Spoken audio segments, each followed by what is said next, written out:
Thanks to our sponsor, BetterHelp. Think about the people who inspire you most. Guess what? They don't have all the answers, but they do know how to ask for support when they need it. Therapy is a great way to find that support. Visit betterhelp.com/super today to get 10% off your first month. That's BetterHelp, HELP.com/super. Have you guys ever noticed that Hermione doesn't really hang out with their parents, like, ever? Does she not like them? Are they super controlling? Because I think Harry sees the Dursleys more than she sees her parents. Bring my coffee, boy. And he hates them. Shut up!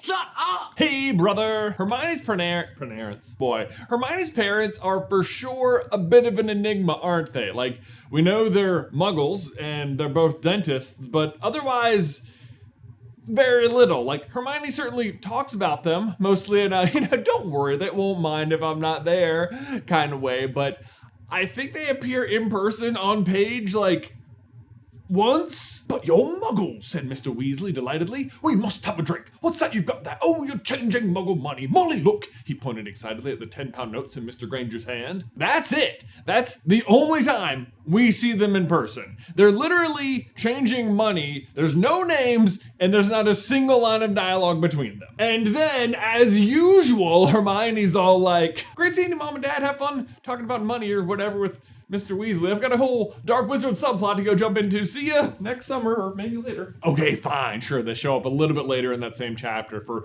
Lucius Malfoy to sneer at and to look aghast when Arthur and him start fighting. But that's pretty much it. That's all we see of them. And the thing is, Hermione barely spends any more time with them herself than we, the audience, do, especially as we get into the later books. The question is why? Like, I've always assumed they were pretty standard parents, but could there be more to the story? Could they be the reason that Hermione's boggart is failing a single test? Are they to blame for why Hermione has trouble casting a Patronus because she has so few happy memories to draw on from home? Oh, well, today we find out.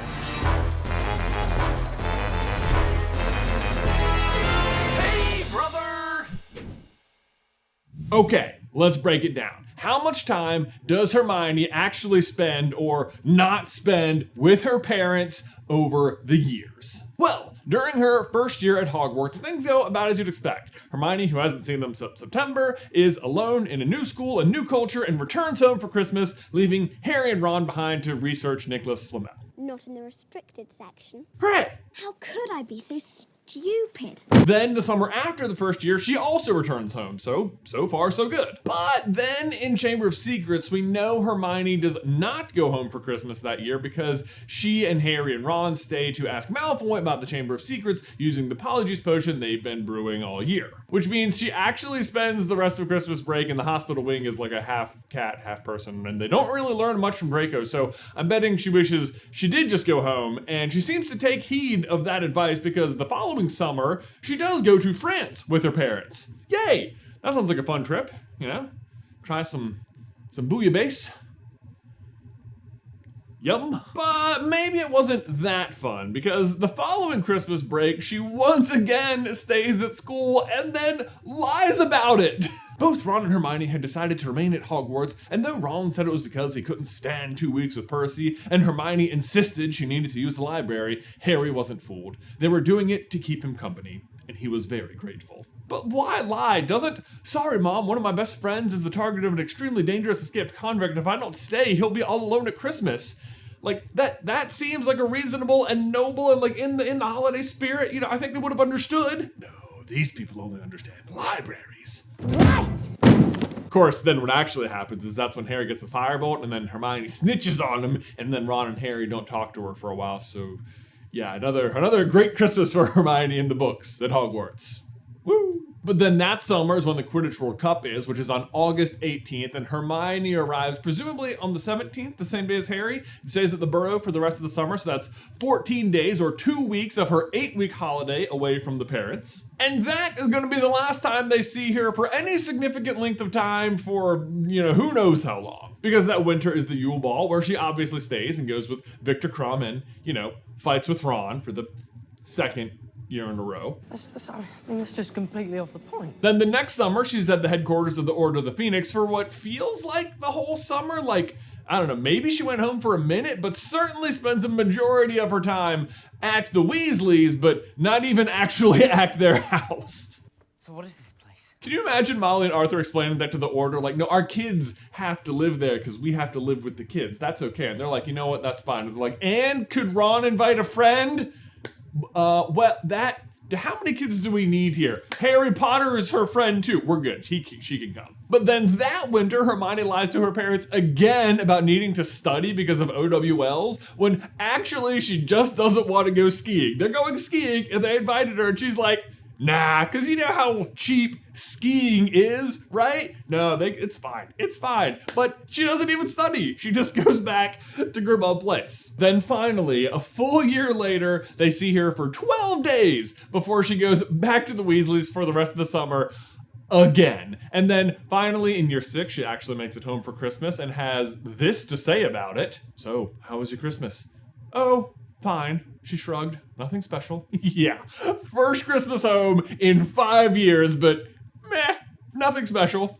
Boring even. I mean, certainly not worth more than 4 words of discussion.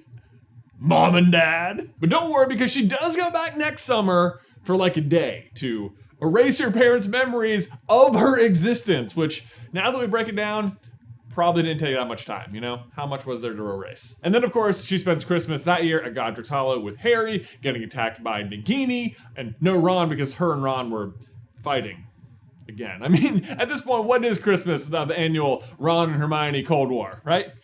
Right.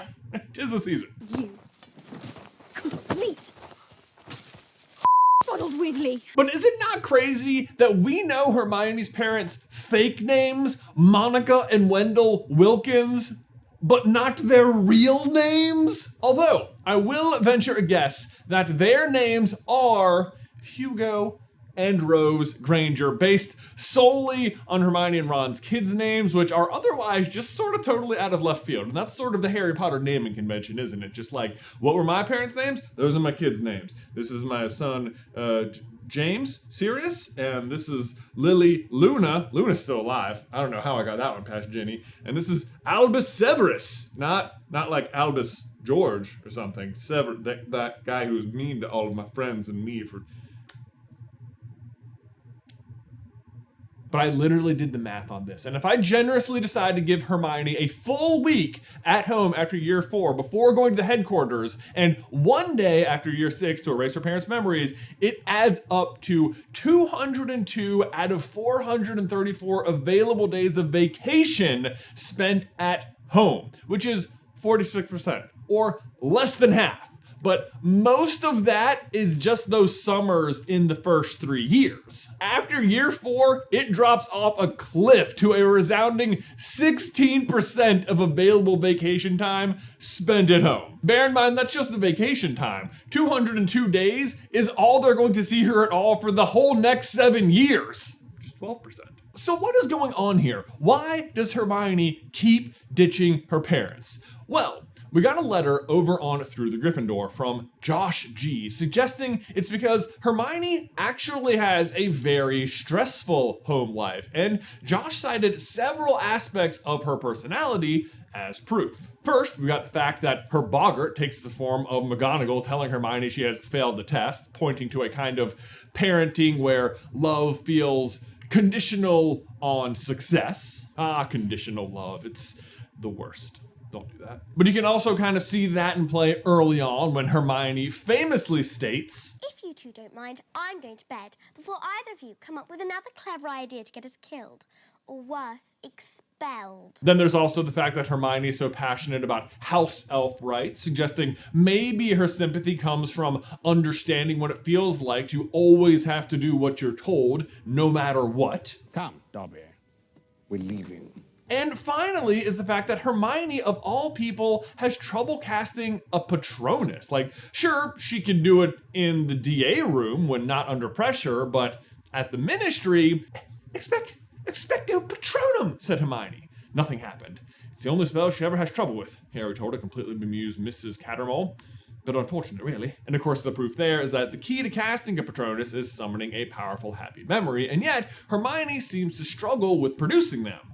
Could it be because a time with her parents isn't very happy, and then all her time at Hogwarts is either so dangerous or so tainted with the pressure from home that she has difficulty casting around for an appropriate memory? Well, let's take each of those one at a time. First, the boggart. Does her fear of failing her classes represent a kind of crazy pressure from her parents back home? Well, I doubt it. I mean, I'm sure they want her to succeed, but I'm also sure they'd love her either way. I mean, the reason I think Hermione fears failure so much is also part of what makes her such a Gryffindor and not a Ravenclaw, and that is Hermione's a very proud person. She enjoys learning, obviously, but also actively enjoys being the one who knows the most and being the best at school. She knows there are other things that are perhaps more important, but this is what she has chosen to be important to her. Books and cleverness. There are more important things. And you really see this on display in Slughorn's class, where Hermione is horribly offended by the prince. Not because of his attitude, but very clearly because she cannot stand not being the best at potions. And then you can see it again when we get the OWL results, and Hermione is upset she missed out on straight O's by getting an E in Defense Against the Dark Arts because she takes such tremendous pride in her schoolwork. But if you ask me, I think her quest for perfection likely comes more from her Muggle-born status, which unwittingly makes her a representative for a group of people commonly shown prejudice in the wizarding world. No one asked your opinion, you filthy little mudblood. You foul and loathsome evil little cockroach! Therefore, Hermione may strive for excellence out of a need to overcompensate for her perceived shortcomings and simultaneously silence all of her critics. And this actually works as a pretty good answer for why she's so deeply concerned about house elves, because I have a feeling if her parents were controlling her in the same way wizards control house elves, we would have heard about it. I mean, Harry is very open about how the Dursleys treat him, and there'd be no reason not to bring it up, especially when she tries every other way she can think to get people interested in SPEW. But on the other hand, Hermione does know what it feels like to be an outsider in the wizarding world. She didn't grow up there. Her parents know nothing of the world. And yet, despite her own insane power and intelligence, much like the house elves, she is looked down upon by members of her own community. So of course, out of all the other students, she is the one to stand up for the house elves and channel her sense of injustice into helping a different marginalized group. And that just brings us to the Patronus. Why isn't Hermione better at casting hers? Besides the obvious answer, which is just because, like the plot feels better if Harry's the best one, right? But I am the chosen one. Expecto Patronum! Because certainly she has a life full of happy memories, right? And yes, I would agree with that. For sure she does. But I think the reason Hermione has trouble with casting a Patronus is the same reason she's not good at flying. Because Patronuses are a kind of like instinctual magic, like summoning the broom to your hand or Harry's natural ability upon the broom. It's like when Harry knows Ron has to be the one to destroy the locket. He was not being kind or generous. As certain as he known the dough was benign, he knew that Ron had to be the one to wield the sword. Dumbledore had at least taught Harry something about certain kinds of magic, of the incalculable power of certain acts. Yes, Lupin tells Harry he needs to focus on a happy memory, and while I think that does help, grease the wheels and he's able to cast some of that like silver mist, the two times we actually see Harry cast the stag in Prisoner of Azkaban, that's not how he does it. The first time happens in the Quidditch match when he sees the fake Dementor and acts on instinct, blasting Draco and his buddies. He didn't stop to think. Plunging a hand on the neck of his robes, he whipped out his wand and roared, "Expecto Patronum!" Catch that? Didn't stop to think. Same thing is true at the lake. Harry doesn't walk forward with a happy thought. He just realizes the truth of the situation. He did it before, so he can do it now.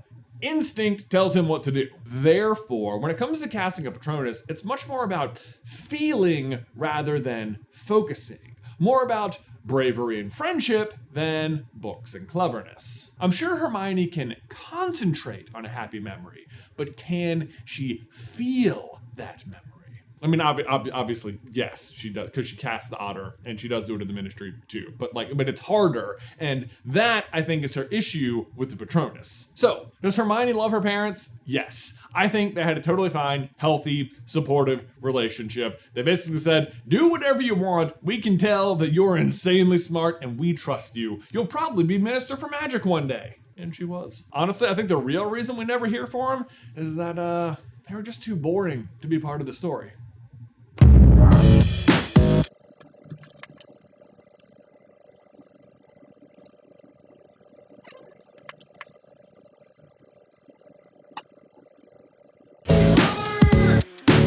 Guys, thanks so much for watching today's video. Don't forget to leave a like on it if you haven't already, and subscribe so you don't miss any future Harry Potter action from us. If you want to see why we think that Hermione should have ended up with Harry, yeah, that's right, we're Hermione people over here, you can check out this video right here. But otherwise, until next time, Ben, I will see you in another life, brother. Also ship Ron and Luna.